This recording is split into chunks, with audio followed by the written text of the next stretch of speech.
શરીરના ભાગો ક્યારે નબળા પડે છે? નમસ્કાર મિત્રો, શું તમને ખબર છે કે આપણા શરીરના અલગ અલગ ભાગો ક્યારે નબળા પડે છે? ઘણી વખત આપણે રોજિંદી આદતોમાં એવી ભૂલો કરીએ છીએ જે ધીમે ધીમે આપણા શરીરને નુકસાન પહોંચાડે છે. ચાલો જાણીએ એવી કેટલીક મહત્વની વાતો.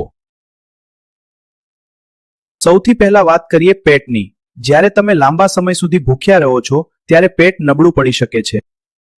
એટલે સમયસર અને સંતુલિત ભોજન લેવું ખૂબ જરૂરી છે. હવે વાત કરીએ કિડનીની. જ્યારે તરસ લાગી હોય અને આપણે પાણી ન પીતા હોઈએ ત્યારે કિડની પર ખરાબ અસર પડે છે. એટલે દિવસ દરમિયાન પૂરતું પાણી પીવું જોઈએ. આગળ છે મગજ. વધુ તણાવ અને નકારાત્મક વિચારસરણી મગજને નબળું બનાવે છે. મગજને તંદુરસ્ત રાખવા માટે સકારાત્મક વિચાર અને આરામ જરૂરી છે. હવે વાત કરીએ આંખોની.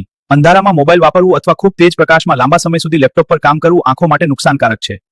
આગળ છે લીવર. ફાસ્ટ ફૂડ અને વધારે દારૂ પીવાથી લીવર નબળું પડી શકે છે. એટલે શક્ય હોય તેટલું હેલ્ધી ખોરાક લેવો જોઈએ. હવે વાત કરીએ હૃદયની. વધારે મીઠું અને કોલેસ્ટ્રોલ વાળું ખોરાક હૃદય માટે નુકસાનકારક છે. આગળ છે આંતરડા.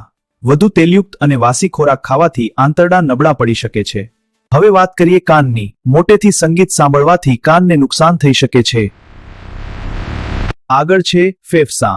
ધૂમ્રપાન અને કસરતનો અભાવ ફેફસાને નબળા બનાવે છે. અને છેલ્લે છે સ્વાદુપિંડ. વધુ પડતી મીઠાઈ ખાવાથી સ્વાદુપિંડ પર ખરાબ અસર પડે છે. મિત્રો, જો આપણે આદતો સુધારી દઈએ તો શરીરને લાંબા સમય સુધી સ્વસ્થ રાખી શકીએ છીએ.